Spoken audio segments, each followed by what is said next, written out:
Good evening, and welcome to the Overby Center for Southern Journalism and Politics. I'm Charles Overby, chairman of the Overby Center, and I'm delighted to welcome you all here for what I know is going to be an interesting and informative program tonight. We have an excellent author who's written a terrific book about something that gets not nearly as much attention as it should. Curtis Wilkie, the senior and inaugural fellow at the Overby Center, is going to lead this program off, and he is predictably to my left, and I'm going to turn it over to him, and then we'll get engaged. Okay, thank you, Charles. Just start off by introducing our guest tonight. Our featured guest is, and we're so glad to have Aram Goudsouzian, who is the chairman of the history department at the University of Memphis. He has written this very good book, Down to the Crossroads, that is about the Meredith March in 1966. This is the 50th anniversary of a march, as Charles indicated. It's somewhat overlooked by history, and it shouldn't be, because there are just a number of important things that came out of the march. So Aram very nicely came down from Memphis to join us, and then our friend Marvin King, who is a political science professor as well as African American studies professor here at Ole Miss, not on this stage for the first time. So Marvin, good to have you back. If I could start the conversation basically, Aram, and ask you to kind of set the scene for the march and what happened and how it developed into something far bigger than what James Meredith expected when he set off from the Peabody Hotel. Well, sure, I'd be delighted. Let me begin, though, by thanking Charles and Curtis for organizing this event and for inviting me, for Marvin for joining us, and for all of you for coming. It's a real honor to be here. It's a very special moment for me. This book has been, it was an experience to write the book and to research the book, but since the book has come out, I've had so many just magnificent experiences in terms of who I've been able to talk about it with and the places that I've been invited. And this feels like a very special capstone on that. To Curtis's question, it's a march that really begins with one man, and a man who has a very important historic legacy here at the University of Mississippi, in James Meredith. It's in June of 1966. He had resolved that he would walk from Memphis, Tennessee to Jackson, Mississippi, about 220 miles, down Highway 51, more or less by himself. He did not want a mass march. He considered a mass march something that involved women and children, and he was a critic of mass marches that adhered to a philosophy of nonviolence. He was a man steeped in military culture and had a sort of a patriarchal mindset. And he also didn't want to impose on the local communities as they passed through. He thought that this should be a march run by men and by independent men, hanging out on their own, essentially. And the idea behind it was stated twofold, but really threefold. One was that he would encourage people to register to vote. This was in 1966. It was the year after the passage of the Voting Rights Act. Mississippi was just beginning to see the first significant uptick in registration of black voters over the course of the past year. And connected to that, his second point was to demonstrate against what he called the culture of fear. And it was known as the walk against fear when he started. African Americans in Mississippi, of course, suffered from a great deal of intimidation that kept them from the polls and kept them from advancement. And if James Meredith, famous for 4 years earlier integrating the University of Mississippi and precipitating a constitutional crisis, could walk from Memphis to Jackson unharmed, then he would demonstrate to the black people of Mississippi that they should also register to vote. His third unstated aim was that he had designs on a political career back in Mississippi. He was at the time at Columbia Law School, but did want to return to Mississippi and did want to run for office. And he thought this would be a way to build a political profile as well. He would connect to local leaders along the route, and they would sort of gravitate to his leadership. And that was sort of that gives you a sense of how Meredith saw himself. So he set out from the Peabody Hotel on June 5, 1966. And on the first day, it was relatively uneventful. He got to the Mississippi state border. On the second day, he had just passed through the town of Hernando, the first town you'll pass on Highway 51, heading south. and had a really warm reception among the African Americans there. They gave him they made him feel good. They promised they would register to vote.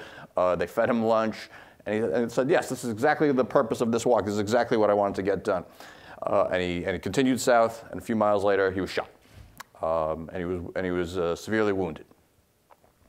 And from that point on, what had started really as the endeavor of a single man transformed into this mass march that over the next 3 weeks would bring in all the giants of black politics in the United States of America at that time, from Martin Luther King to Stokely Carmichael to Floyd McKissick of CORE, and it would involve literally thousands of people, local people in Mississippi, activists from around the nation, press from around the world.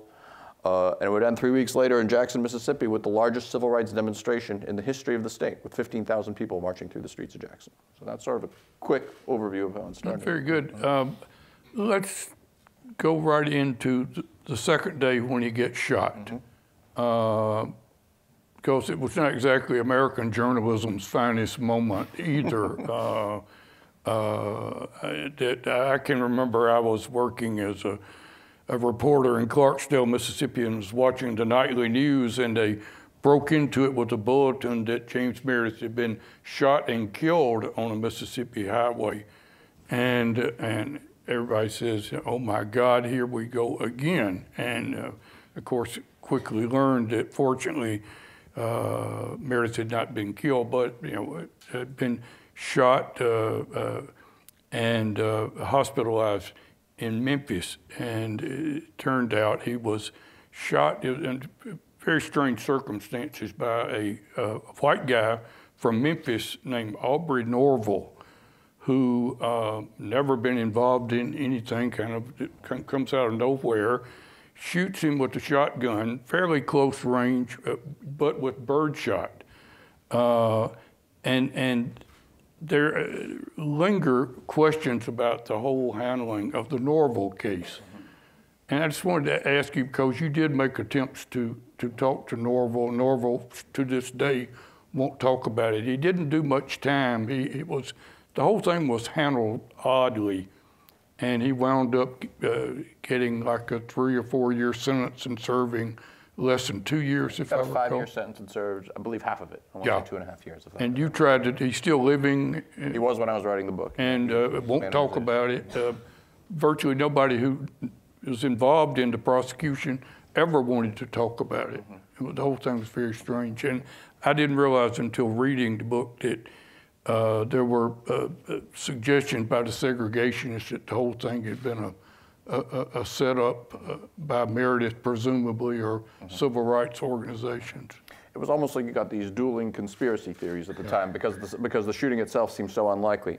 When Norville shot him, he just sort of stepped out of a gully on 51, called out, "James Meredith, I only want James Meredith," and people started to scatter, and there were state policemen, DeSoto County policemen, FBI agents, they were all there, but everyone sort of seemed paralyzed in the moment. And Norville fired 3 times before he sort of calmly sauntered back into the woods, but didn't really seem to have a getaway plan. The police easily found him, and he said, I was shooting at squirrels," well, that was obviously a lie, and they arrested him. So that was sort of a mystery as to, first of all, his motivations. He had, as you mentioned, he had no known connection to any white supremacist organization. His neighbors said, "This is a guy who's never talked about civil rights before in his life." His own wife seemed shocked that he had done this. So there's a mystery as to his motivations. And then there's, as I mentioned, there's these dueling conspiracy theories. For many in the civil rights movement, they assumed that the Mississippi police and that other authorities were in on it because they had let Norville shoot him. That deserves some skepticism because the state of Mississippi did not benefit from the shooting of James Meredith. It ended up, leading to this mass civil rights march that imposed a lot more on the state than James Meredith walking through the state himself would. But the conspiracy theory on the other side is truly outrageous, and that was that white segregationists in Mississippi believed that Norville must have been paid by the civil rights movement to shoot James Meredith to turn this one person's walk into a mass march. And their evidence, 2 pieces of evidence. One was that he was an outside agitator. He came from Memphis, all the way from Memphis. He wasn't from Mississippi. Their second piece of evidence was that he used birdshot, and thus he wasn't trying to kill him.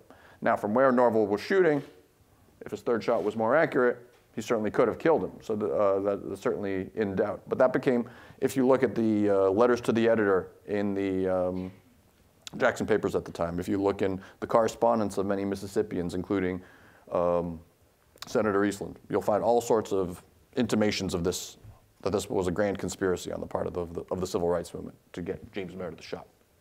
Marvin, let me ask you, at this point, Aram talks about how leaders from all sorts of organizations have arrived here to kind of take up the torch for James Meredith.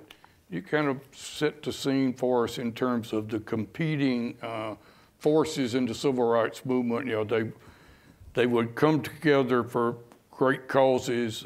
They did so in '64 at Freedom Summer, but generally these groups didn't really get along with each other.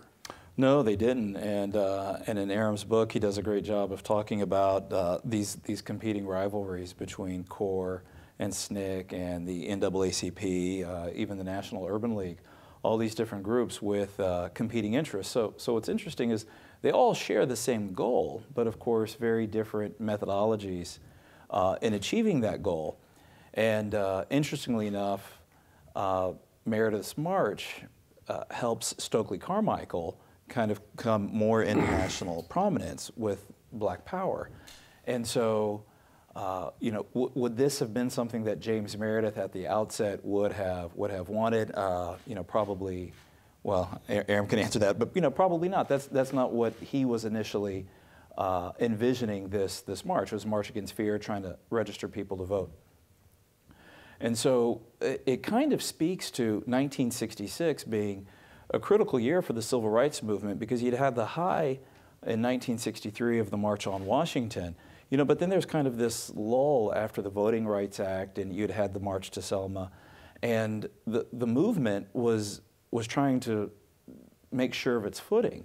A lot of the civil rights organizations, the SCLC, which I hadn't mentioned earlier, but the SCLC, all of them really were having some issues with funding, because without those big critical public events and marches and protests, some of the enthusiasm kind of, you know, would wax and wane, and so the ability to generate the resources that they needed and the revenue that they needed to kind of carry on was difficult.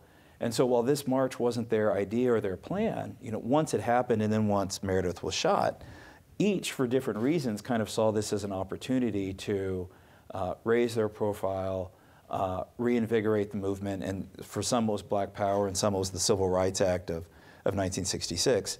And so, but it kind of speaks to the movement kind of being in a lull. We weren't quite there yet, but anti-Vietnam War protests were starting to pick up. That was starting to get more in the nation's consciousness. And you know, and so there was a real fear among many of the civil rights leaders that, you know, their opportunity to hold on to the nation's attention was kind of grasping. And so then Meredith comes along, who many would have considered, you know, kind of an independent person that, you know, is hard to control, right? That is I think the quote from Ray Wilkins, beats to his own drum. You know, and so that was an issue that they all had to deal with, and so it's also evidence, I think, of the heterogeneity of the civil rights movement. While Martin Luther King got most of the headlines, not everybody equally subscribed to his notion of nonviolent protest, and so a lot of those tensions kind of are dealt with on this march. You know, so that, to me, that's what's really interesting about this march, something that Meredith did not intend at all, but out of it came, you know, a chance for 3 weeks for all these different groups to work together in their own way. Sort of. Aram, you've talked to James Meredith, and you know, I get the impression that he felt that, you know, to use a good old term from the 1960s, the whole thing had been co-opted. His march had been co-opted away from him by these other civil rights organizations. Is that a fair characterization? I think that is fair to say. So even while he was recovering in the hospital in Memphis, he was visited by the major civil rights leaders, basically asking for his blessing to continue the march in his name. they had basically, they all hopped on a plane and got to Memphis as soon as they heard about Meredith's shooting, and then that's how they would figure out what to do next. And Meredith did give them his blessing to go ahead, in the sense that Meredith's whole philosophy was, you're a person who controls your own destiny. If that's what you want to do, that's what you should do. But he refused to be used by the march, so to speak. They offered to push him down the highway in a wheelchair for a mile or so, just as a symbolic gesture, and he certainly refused to do that. He went back to New York to recuperate, and he continued to give press conferences that were critical of the march, that it had become a mass march, that it did involve women and children, that it was imposing on local communities, and that it lacked order and discipline. And Meredith was a man who very much prized the notion of discipline, again, rooted in his military background. And at the end of the march, Meredith had recuperated enough to return for the march's final days. I should also mention that he was very, very critical that the march had deviated off of his planned route, which was just to go straight down 51 and detoured into the Mississippi Delta. It went to Greenwood and Belzoni and sort of circled around back to Canton that way. So he didn't return to the march until it was back on 51 in Canton. And then he was very angry that the marchers had gone on to Tougaloo College a day ahead of schedule, because he had promised that he would start marching from Canton. So he led his own march from Canton to Tougaloo the next day. So he was constantly trying to assert his own vision of what it should be, and sort of pushing back against the way that it had been, as you say, co-opted by these other leaders. Charles, you and I were both Mississippi journalists at the time. How was this handled, do you recall, and especially by the Jackson newspapers, but by Mississippi press in general? Well, the Jackson papers and almost all the rest of the papers viewed it as outside agitators. They viewed it as publicity stunt. I think you and I have listened to some tapes of Jim Eastland and President Kennedy, and he was always saying all these civil rights demonstrations were publicity stunts. He didn't even believe, Eastland didn't even believe the workers at Philadelphia had been killed. Oh, they'd gone to Cuba, Yeah, right. having a good time with Castro. And so I would say the media pretty much mirrored that feeling. And I was a participant in the march on the last day from Tougaloo to the Capitol. And not because at that time I was a sympathizer, but because my editors and I had viewed it as a lark to see what it would be like to be in a march with people that were seen as hippies or beatniks or outside agitators. So it was very much not considered seriously by the editors, other than the worry that there would be violence. Of course, the Jackson paper didn't think the Ole Miss crisis was serious enough to even send a reporter up here in '62. Charles has a cameo role here in Aram's book, that he was one of the two man on the march people for the Jackson paper. The reporter, Charles Overby, smiled at his reflection in a plate glass mirror with his handkerchief-wrapped head and open shirt. He looked like a hippie. Charles, I never thought of you looking like a hippie, but he was heckled by some of the local whites, yelling and calling him white trash. Some of my friends. Yeah. I remember Stokely Carmichael from '64, from Freedom Summer, as just being a kind of outspoken young man, SNCC worker from Greenwood. Was this kind of his introduction to the big stage in America, Aram? Absolutely. He had just become the chairman of SNCC at the last SNCC retreat, which was in May of that year in Kingston Springs, Tennessee, so really a month before. And his election to the chairman of SNCC was sort of a signal of SNCC's changing direction. John Lewis had been the chairman before then, and it was a hotly contested election and somewhat controversial.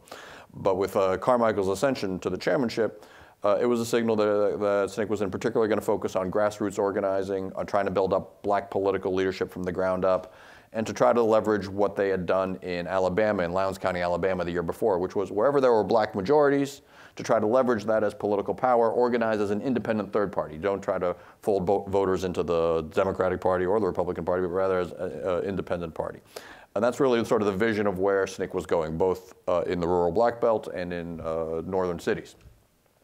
And Carmichael kind of became the standard bearer for that. But he wasn't a figure of national renown, really, until the march, because that brought national media attention to SNCC, and Carmichael had always been this sort of electric, charismatic figure, all of a sudden, and was familiar to the press, certainly, but became really sort of almost like the heir to Malcolm X, who'd been assassinated the year before, in the sense that he became sort of the face of black radicalism to much of the nation.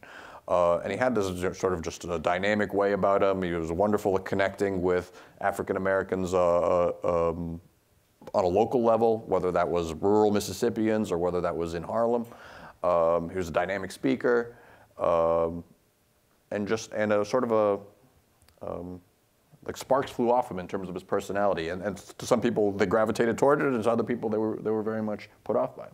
And you mentioned that despite Meredith's intention to march, diverted from Highway 51 over into the Delta and to Greenwood, where Stokely gave a rather dramatic speech after he'd been thrown in jail in Greenwood, if I recall, and uttered the two words that resounded throughout the land, frightened some white people, and galvanized a lot of black people. You described that for us?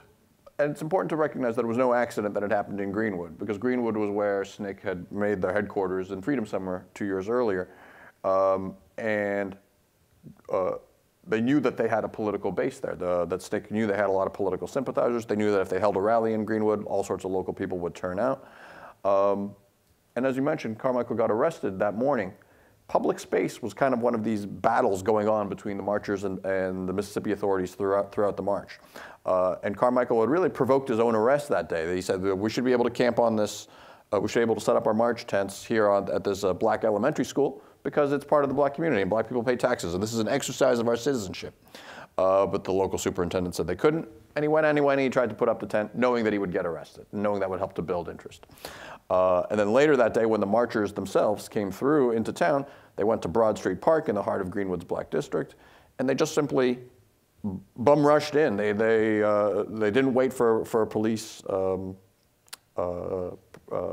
say anything or do anything. They just sort of occupied it and started to set up the tents, knowing that the police would have to arrest 500 people if they were going to stop them. So there's this battle over public space that was sort of a part of what was animating this really electric moment in June 16 of 1966.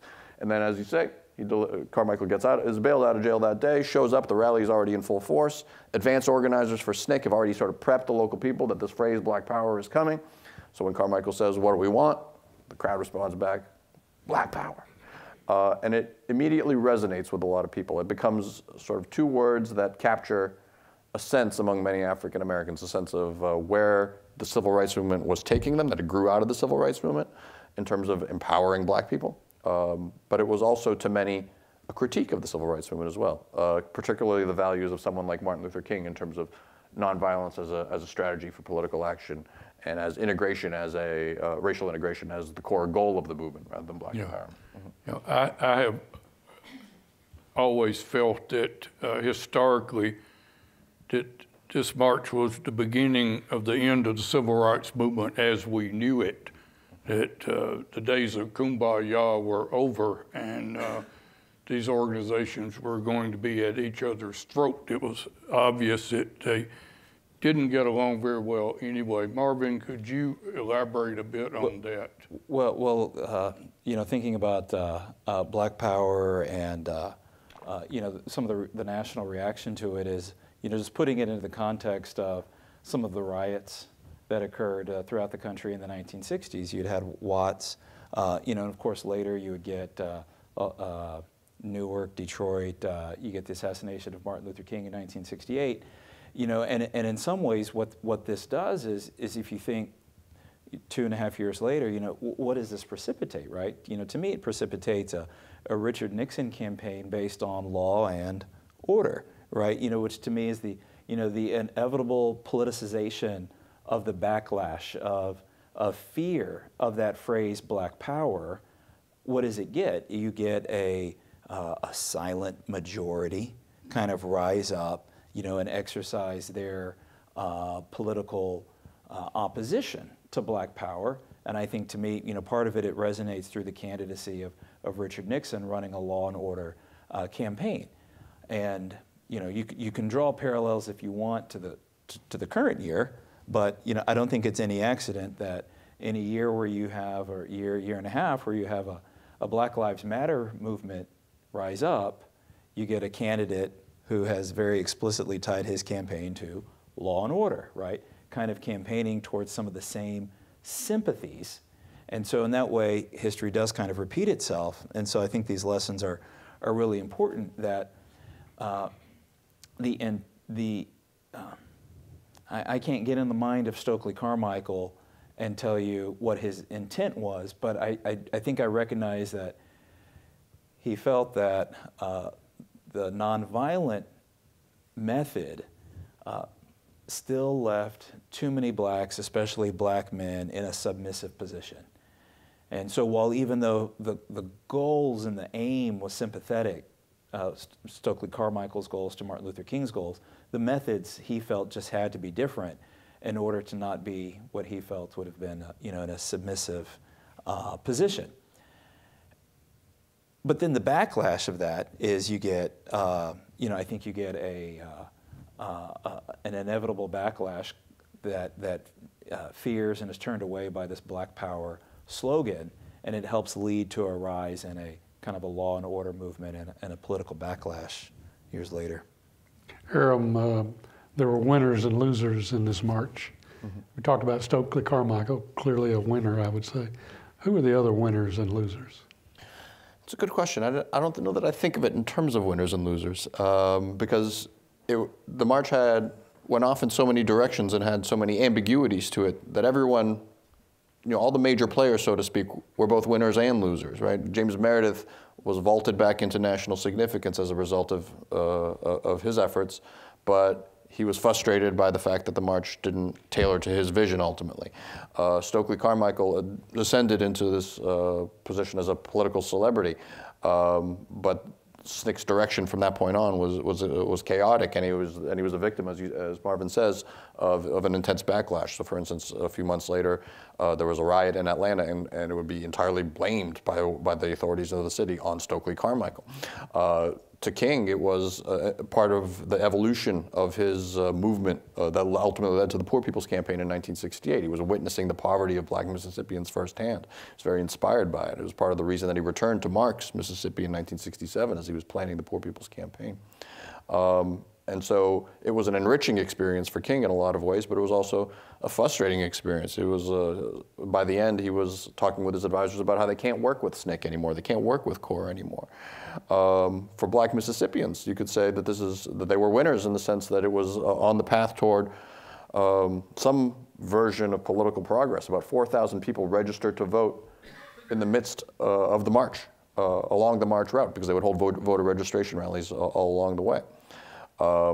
But it was at the very same moment that you're starting to see white authorities in Mississippi strategize for new ways to hold on to political power. So in the midst of the march, there's the state legislature redistricts its voting districts. So it splits up what had been the second congressional district of the Mississippi Delta divides it so that it's part of 3 different districts to try to get rid of that black majority is just one example.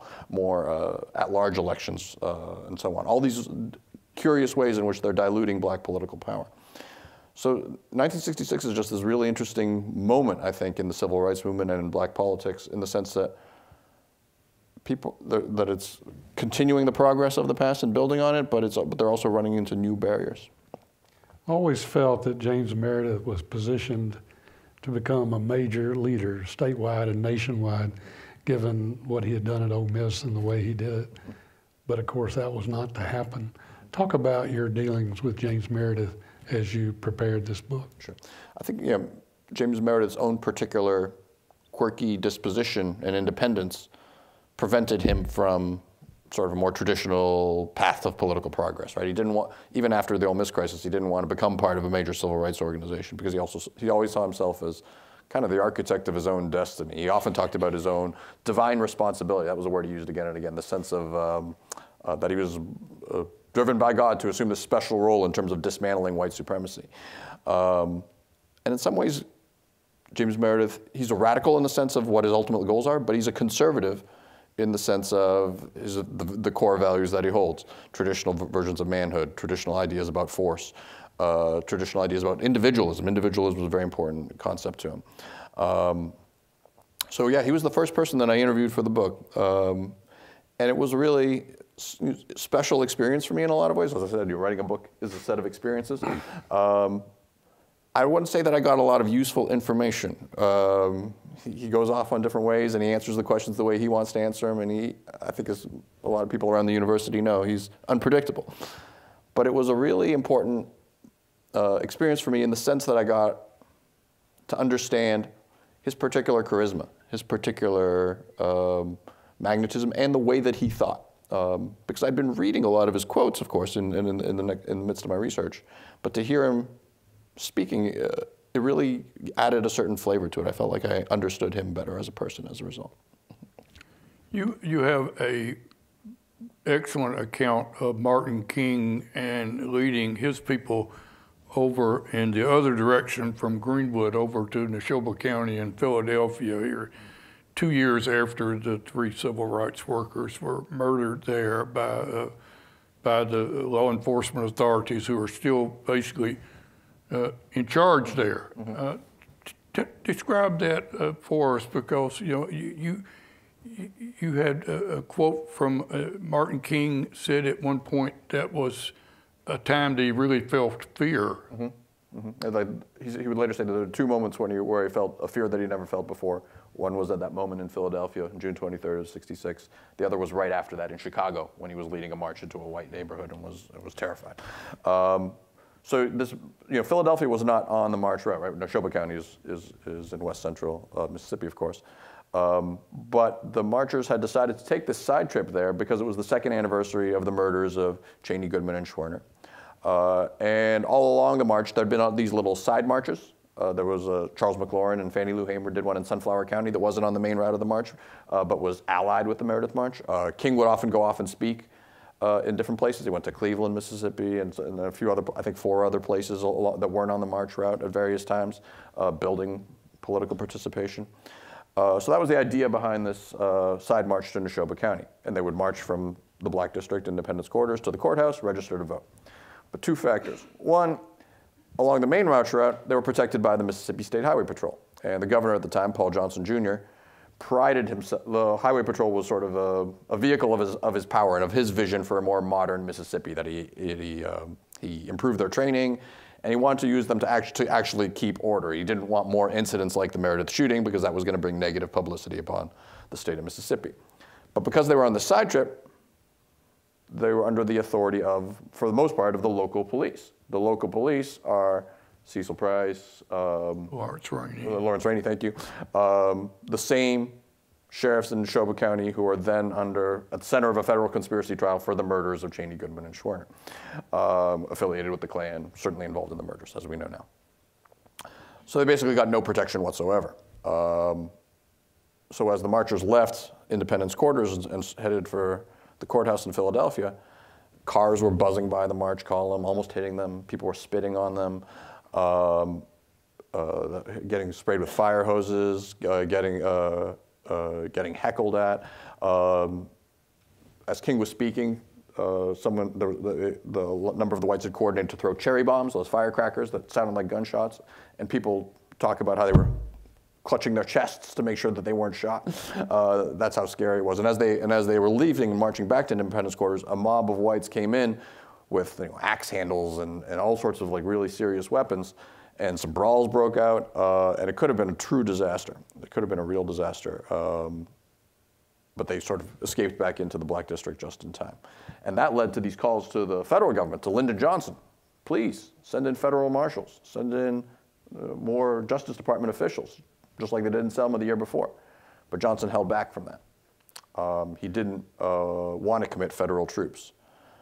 And a lot of that had to do with Johnson's alienation from the civil rights movement over the course of the past year, because as Marvin had mentioned, the Watts riot had taken place in the summer of '65. The Moynihan Report and the controversy over that, which was in which the federal government thought it was doing a beneficial thing to improve black life, but many black activists were frustrated by this, by being blamed for their own poverty and oppression because they focused on the black family. And of course, the Vietnam War had intensified over the course of the year as well. So Johnson was increasingly drifting from domestic affairs toward foreign affairs over the course of that year. So he kind of, and King had already intimated that he was a critic of the Vietnam War by '66. So Johnson never provided that protection, and that led it to the next disaster a few days later in Canton. In Canton, yeah.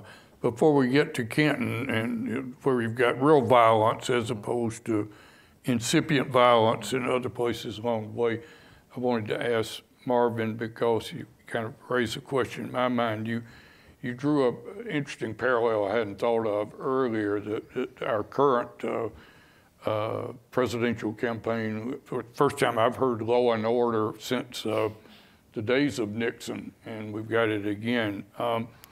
You think of any other legacies from what went on here in '66 that apply politically today? Oh, that's a good question. You know, I think it's important to think about, you know, how protest movements, you know, the life cycle, if you will, of movements.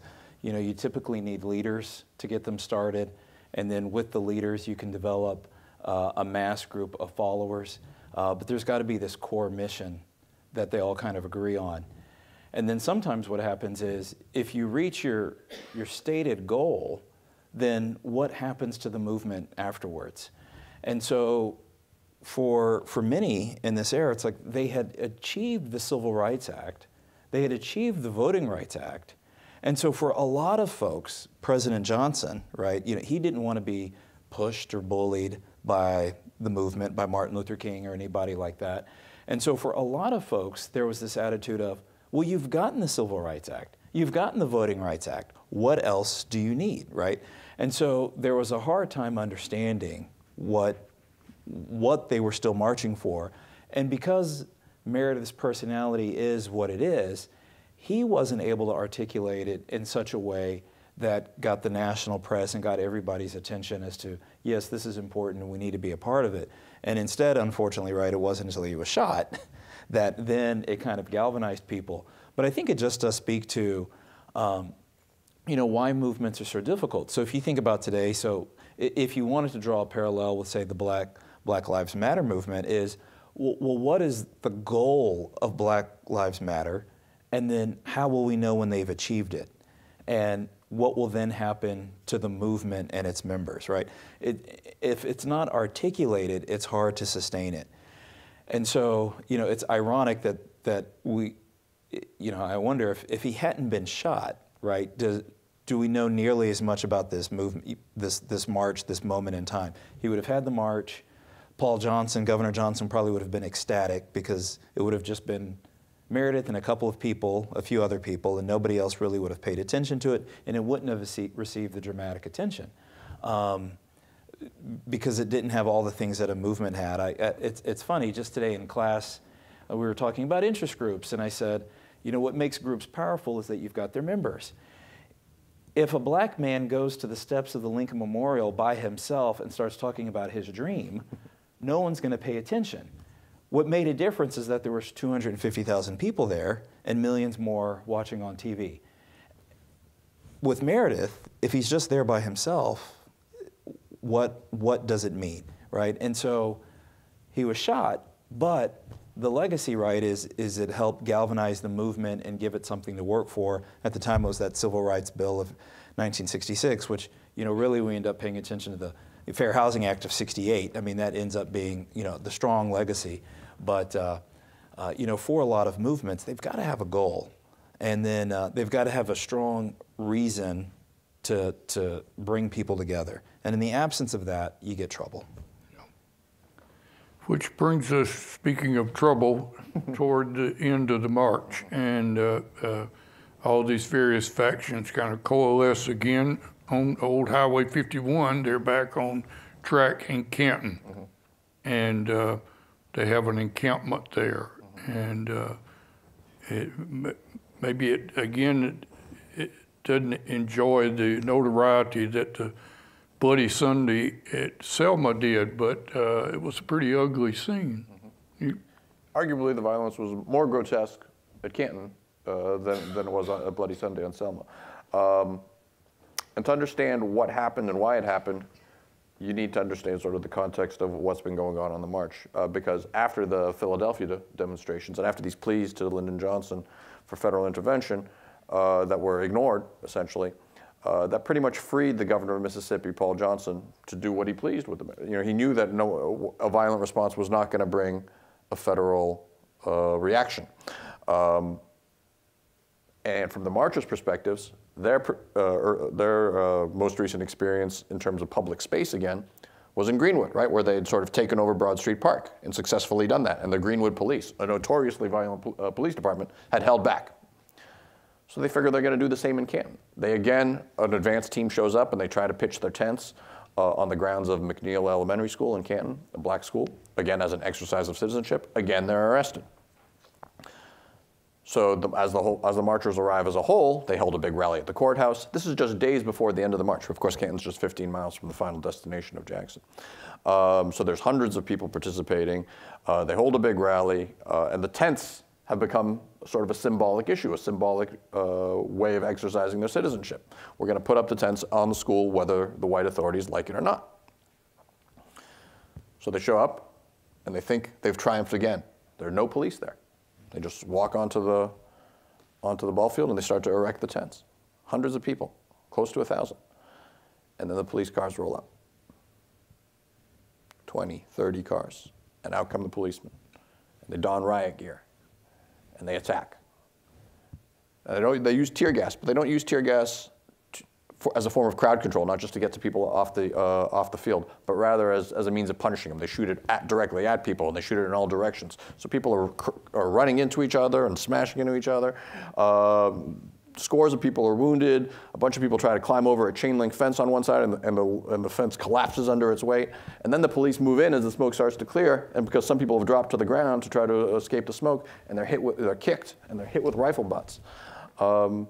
Large numbers of people end up in the hospital, some in Jackson, some getting emergency medical care there in Canton.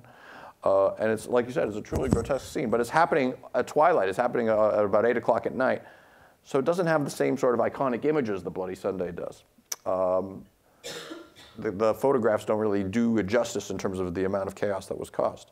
But the bigger problem is that it doesn't it doesn't lead to a big groundswell of reaction, because whereas Lyndon Johnson had exploited Bloody Sunday for the political ends of the Voting Rights Act, he ignores what happens at Selma. He basically takes Paul Johnson's version of the story, which was nobody got hurt, it wasn't a big deal. The local authorities handled it no problem. So it's a really it's not just a grotesque instance of violence, but also a true miscarriage of justice in the aftermath. Charles, the march culminates in Jackson at the shadows of the state capitol. What's going on in Jackson as Aram said at the outset, certainly the largest civil rights gathering in the history of the state at that time. What's the mood in Jackson? Well, I think like so many things related to the civil rights movement, it's compartmentalized.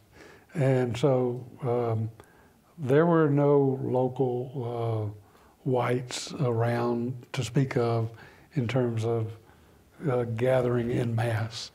Unlike, say, when Ross Barnett tried to get everybody to go around the state capitol to protect him.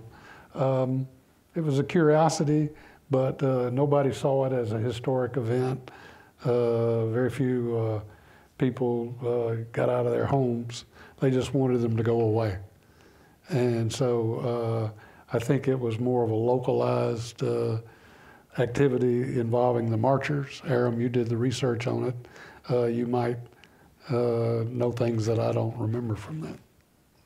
Well, I mean, you lived it, and you reported on it, of course. And Charles's story, if you're the kind of person who goes back and looks at microfilm reels of the newspapers, check out Charles's story from June 27 of 1966. It's both touching and funny, and gives a real sort of middle ground sort of approach to that last day of the march. When, as I mentioned, 15,000 people marched through the streets of Jackson, and people came from all around the country for this final day of the march. And it is almost like a forgotten instance in Jackson's, even its civil rights history, right? Mm-hmm. That it's that it hasn't sort of become one of sort of the signature moments in the city's history, even though there's never been a larger demonstration for civil rights. Sure, that's right. Yeah. Of course, there was no violence. Mm-hmm. Yeah. And that was one reason people don't remember. But there was a lot of fiery rhetoric mm-hmm. that took on a lasting legacy. I'd ask both Marvin and you, Aram, we talk about legacies that lasted. It's interesting to me the things that don't last. And remind me what happened to the Black Power slogan, how or when it drifted away from the public conscious. I'll do my best, through through the 60s, but by the early 70s, to the best of my knowledge, I might be wrong on that, but I want to say it wasn't a long-lasting slogan in terms of its political power, and partly you had the assassination of Dr. King in 1968, and that briefly regained sympathy for the movement, as well as this person who preached nonviolence being a victim of violence, and that kind of you get the Fair Housing Act out of that in 1968, and then that's really kind of it. I mean, all I shouldn't say all of them, but as far as their place in the national consciousness, right? CORE, SNCC, SCLC, they all kind of slowly fade away. I mean, I don't want to say into irrelevance, but they just don't dominate the domestic policy agenda anymore. And partly this is, Vietnam just eclipses it, just eclipses it. And so, I don't want to say it lost its relevance, but Americans just kind of moved on to different issues. And the shame for folks in the civil rights movement was that they felt that they still had so many more issues to work on, but for a lot of people who aren't personally invested or feel they're personally invested, they just check off the legislative accomplishments as if, well, you've gotten your legislation. What do you need, right? We've got to move on to other things. Certainly by the early 70s, you're seeing media commentators say, you don't see Black Power anymore, and that it's sort of run its course, so to speak, as a slogan that sort of resonates with people. But it's sort of, for that moment, I would say from 66 to maybe 69, maybe a little beyond it. The Mexico City Olympics, you kind of have the Black Power salute, yeah. Right? Probably peaks in 68, right. 69. It is interesting to think about, and Marvin's brought up the parallels a few times with Black Lives Matter, the way that the slogans are read by the public. You can see a lot of parallels in that, and that for many African Americans, not those who would necessarily consider themselves radicals, right? Not those who would consider themselves militants, but they embrace the idea of Black Power, right? Not in sort of all its ideological manifestations, maybe, but it's a lingo that empowers you, right? What's not to like about Black Power? I'm Black and I want power, right? In the same way that for many African Americans, Black Lives Matter, even if they're not part of the movement or an activist themselves, the words themselves mean to them just simply that, Black Lives Matter, right? And that's something to embrace. And yet, on the other, in both cases, there's been a backlash against those words, right? The connotation of violence in the case of one, disorder in the case of the other, I think. My memory of the events is that Black Power is the one thing the white community remembered from the march. Mm-hmm.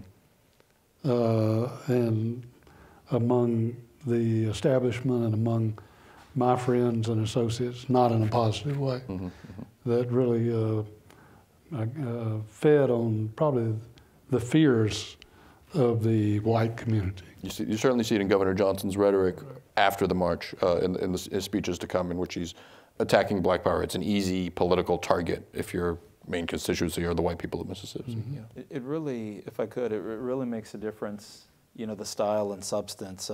You know, if you were to go further back in history, and you look at somebody like Booker T. Washington, who is also often labeled as, you know, the compromiser, you know, the great moderate, but really much of what he wanted was, you know, black economic independence, right? You know, he wanted black communities to be able to take care of themselves, which in a way isn't that much different than what Stokely Carmichael, but Booker T's style was very different, right? He was kind of a cross of the National Urban League and the NAACP in the way that he would work with the white power brokers of the time to create, you know, space for his people, you know, at Tuskegee, and in order to accomplish his goals. But the goal was, you know, he wanted blacks to be self-sufficient and to be able to take care of themselves and take care of their communities. But the style was so different, and Stokely's style, I think also, Charles, to your point, resonated with people. It was black power, but his style was so different from Dr. King's. I think in today's politically charged media environment, Stokely would have fared better because he had that pithy, powerful slogan, and just like Black Lives Matter has a real resonance. We do want to hear from our audience. You've waited patiently while we've had this conversation, and I know a number of you would like to join this conversation. So we'll take questions from the audience now. Yes. I remember when Stokely Carmichael was asked what he thought the women's place was in the movement, he said horizontal. He was a real sexist, which I think probably hurt the movement because he was so kind of rude to women. But anyway, why was there ever consideration of Highway 61 instead of 51? Was just because 51 was the direct route from Memphis to Jacksonville? Meredith, 51 was important to him because that was how he had gotten from, you know, he was constantly going to go from Memphis to Kosciuszko or Memphis to Oxford, and 51 was the main way that he would go down. So it was very much rooted in Meredith's personal vision. I also want to speak to your other point. You mentioned Stokely Carmichael's famous quote about when he was asked, what's the position of women in SNCC? And it was right after a group of women had issued a position paper about women's rights, essentially, within SNCC in 1964. And he said famously, the position of women is prone. And that was something that, sort of a story built out of that Carmichael was sort of an enemy of women's rights.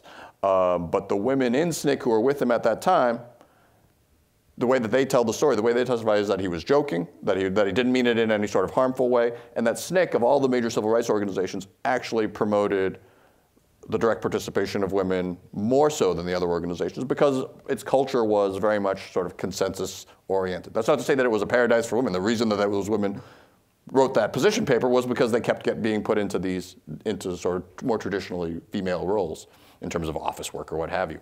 So I don't mean to overemphasize that, but SNCC, the way that they positioned their culture as an organization actually fostered women's rights in a way that a group like King's Southern Christian Leadership Conference did not. Other questions? Yes, sir. Yeah, I do remember the fight over the women's issue, and yeah, that actually the black movement was far ahead of SDS at the time as far as actual positions of power for women. But I wanted to ask about Meredith, of course, is basically, he's pretty much a Republican, endorsed David Duke. I was wondering if he's going to endorse Donald Trump.